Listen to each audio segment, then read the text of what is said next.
अस्सलाम वालेकुम dear students. हमारे पास क्वेश्चन नंबर 12 है, एक्सरसाइज 8.1। एक्सरसाइज है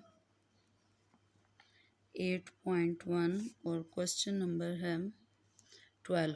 क्वेश्चन नंबर 12 की स्टेटमेंट है, बुक खोल के आप भी देख सकते हैं, SM calculus by SM Yusuf, BSc calculus. Find the ratio in which the YZ plane divides the segment joining the points this and this.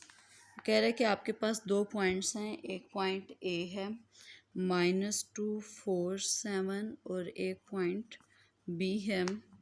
B के कोऑर्डिनेट्स हैं 3 -5 और 8। आपने रेशियो फाइंड आउट करनी है जिसमें इस लाइन को ज्वाइन करता हुआ जो आपके पास है ए से बी, ये एक लाइन है YZ प्लेन, मतलब आपके पास XYZ मतलब 3 डायमेंशंस में है। आपने चेक करना है कि YZ प्लेन जो है वो इस लाइन को किस रेशो में डिवाइड करती है। अब आपको पता है कि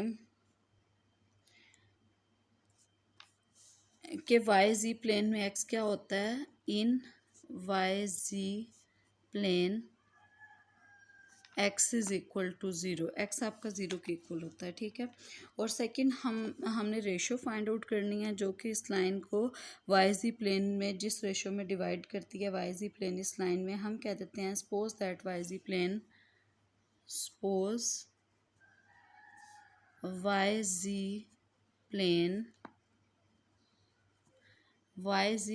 जो है YZ plane divides the join of the given points divides the join of the given points कह दें, या फिर हम कह सकते हैं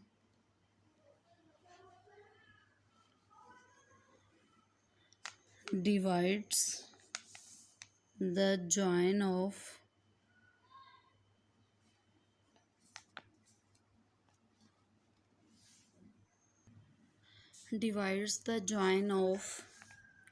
P and Q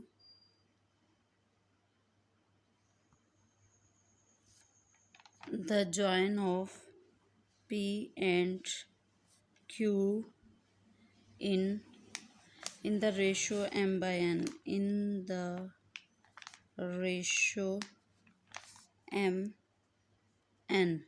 mn ratio में डिवाइड करता है। अब आपको पता है कि YZ प्लेन है तो उसमें जब x 0 है it means the x coordinate of the point which divides the join of the given point is.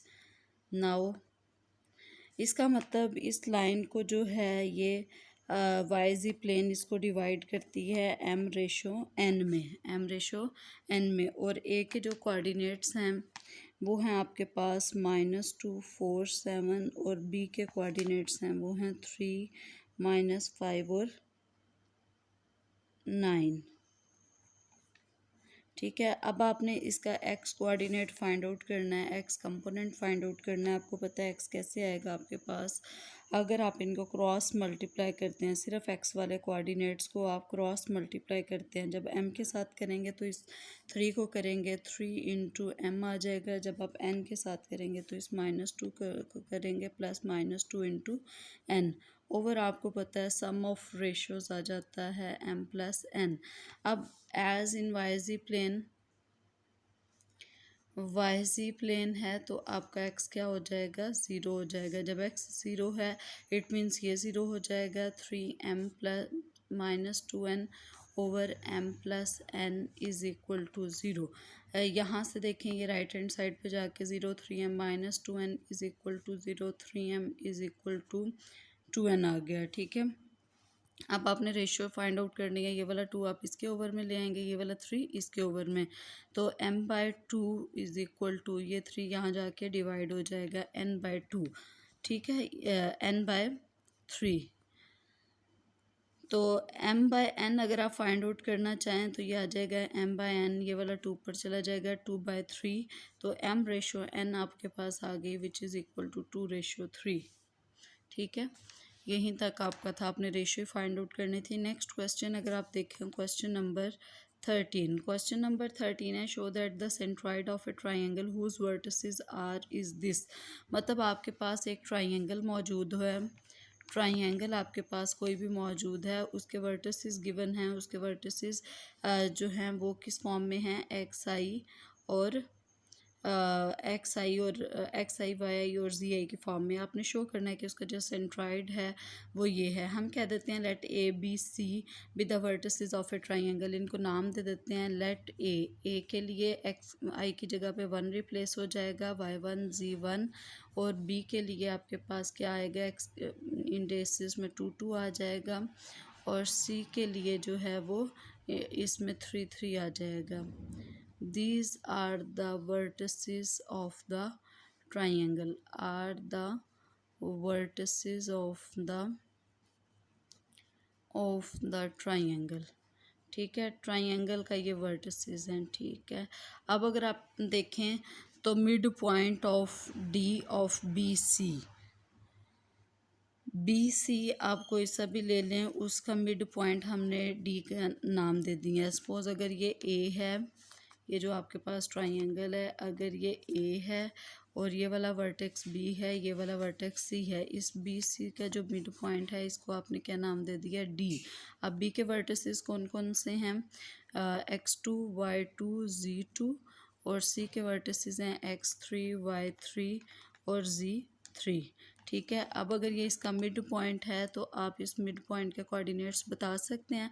हमने पढ़ा हुआ है कि अगर रेशो 1:1 में उसको डिवाइड करता है, हमने पढ़ा हुआ है कि अगर लाइन सेगमेंट रेशो 1:1 में डिवाइड करती है तो इसका मिड पॉइंट क्या आता है, दोनों के कंपोनेंट्स को ऐड करते जाते हैं और अप टू पे डिवाइड करते जाते हैं। तो mid point D of B C is, mid point D of B C is, अगर ये बी है ये सी है तो इसके मिड पॉइंट के जो कोऑर्डिनेट्स हैं उनको हमने डी का नाम दिया है। उसके जो कंपोनेंट्स आएंगे वो कहाँ आएंगे, इसके x2, और इसमें जो है वो बी में x जो इंडेक्स i2 है और इसमें x का इंडेक्स i3 है। आपने क्या किया, दोनों को ऐड कर दिया और 2 पे डिवाइड कर दिया। ठीक है, यहाँ पे ऐड जब आप करेंगे तो ये आ जाएगा x2 + x3/2, दूसरा इसका कंपोनेंट y का आएगा y2 + y3/2, तीसरा कंपोनेंट z का आएगा z2 + z3/2। तो ये आपके पास आ गया mid point D, mid point D के जो कोऑर्डिनेट्स आपके पास आ गए। इसके बाद देखें coordinate of the point dividing A D in the ratio 2:1। अब आपके पास ये वाला पॉइंट क्या था, ए था, और ये वाला आ गया डी, और ये आपके पास आ गया दिस।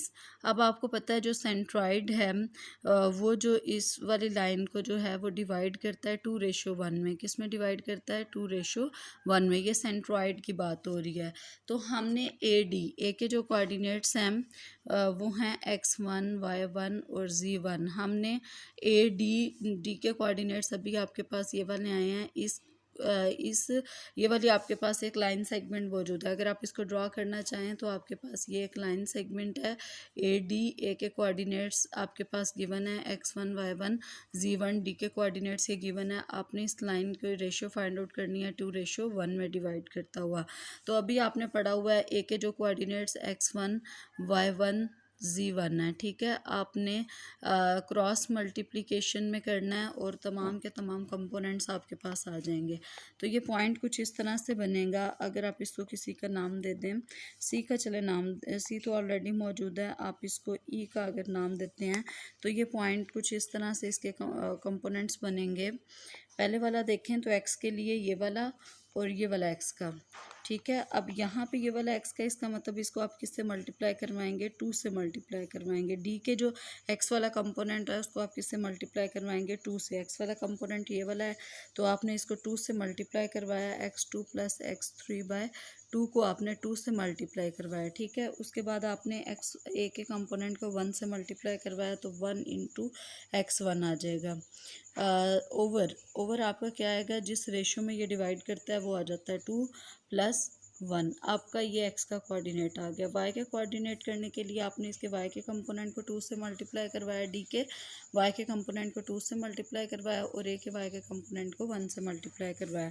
जब आप d के y के कंपोनेंट को 2 से मल्टीप्लाई करवाएंगे तो ये आएगा y2 प्लस y3/2 और प्लस 1 इंटू वाई 1/, इन दोनों की रेशियो ऐड हो जाएगी 2+1। इसी तरह से z के लिए भी आपने किया 2 इंटू z2 प्लस z3/2, साथ में आ जाएगा प्लस 1 इंटू z1 और डिवाइड करेंगे 2+1 से। ठीक है, तो ये तीनों जो हैं एक्स वाई और जी के जो हैं वो कोऑर्डिनेट्स आ गए। इसको अगर आप सिंप्लीफाई करें 2 से कैंसिल, इसमें भी ये वाला 2 से कैंसिल, इसमें ये वाला 2 से कैंसिल, तो रिमेनिंग आपके पास इसके कंपोनेंट्स आएंगे। अगर आप इसको रीअरेंज करें, x1 को पहले लिख लें plus x2 plus x3 divided by 2+1 3। इसी तरह से हमने दूसरे में लिखा ये वाले, इसमें देखें y1 plus y2 plus y3 divided by 3। जी वाले में लिखा z1 plus z2 plus z3 divided by 3। तो यही आपने शो करना था, तो आपका यहाँ पे प्रूफ कंप्लीट हो गया।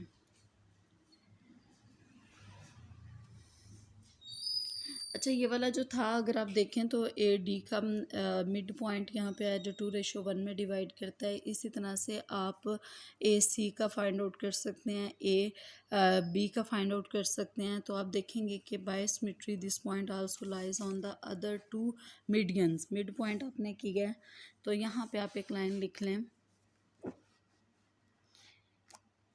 Bye symmetry this point also lies on the other 2 medians, on the other 2 medians. Hence coordinates of the centroid of the triangle are, hence coordinates of the centroid of triangle R। वही वाले जो आपने ये वाले लिखे हुए हैं same यही वाली लाइन आप अगेन लिख देंगे, ये वाली लाइन, तो आपका रिक्वायर्ड रिजल्ट प्रूफ हो गया। इसके बाद अगर आप देखें तो क्वेश्चन नंबर 14 है, उसने कहा हुआ है कि find the centroid of the tetrahedron whose vertices are given by this. Question number 14, question number 14 आपने टेट्राहेड्रॉन का सेंट्रॉइड अब की बार फाइंड आउट करना है। टेट्राहेड्रॉन में 4 पॉइंट्स होते हैं। हम कह देते हैं कि लेट आपके पास जो पहला पॉइंट है आई की जगह पे 1, जिस तरह से अभी आपने ट्राइंगल के लिए किया था। बी के लिए आई की जगह पे 2 आ जाएगा, x2 y2 और z2। ठीक है, इसके बाद अगर आप देखें तो सी के लिए पॉइंट आएगा x3 y3 और z3। डी के लिए 4 पॉइंट्स हैं तो ये आएगा x4 y4 z4। वेरिएशन आपके पास क्वेश्चन में गिवन है i from 1 to 4। Be the vertices of the tetrahedron, हमने कह दिया कि ये क्या है, be the vertices of tetrahedron.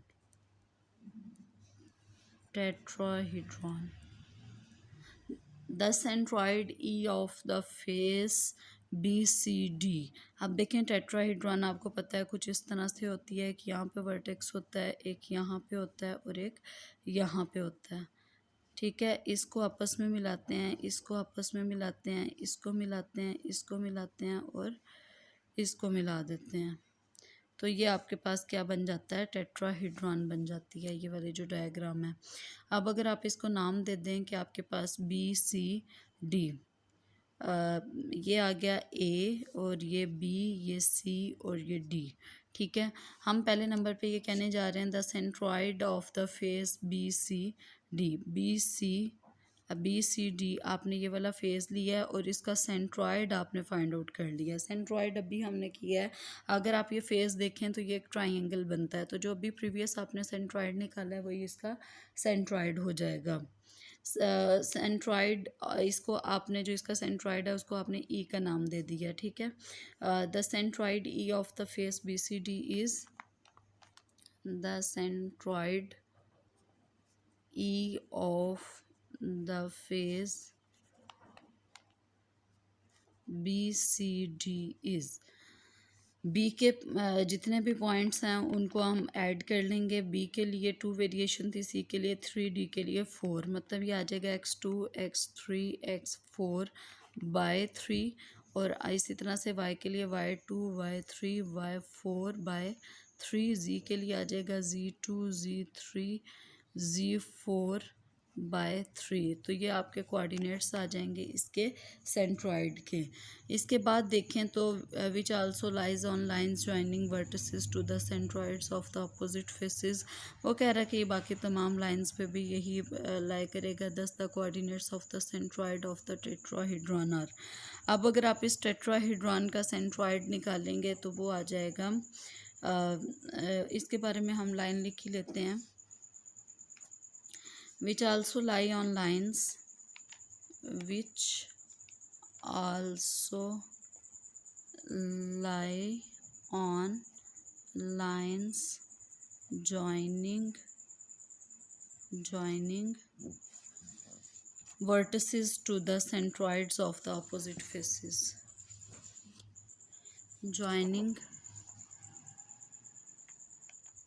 vertices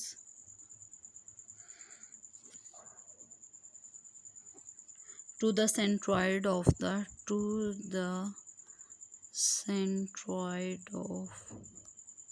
opposite faces.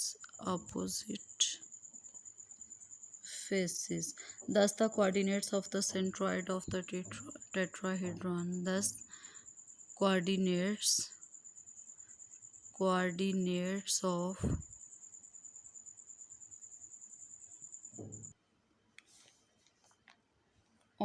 centroid of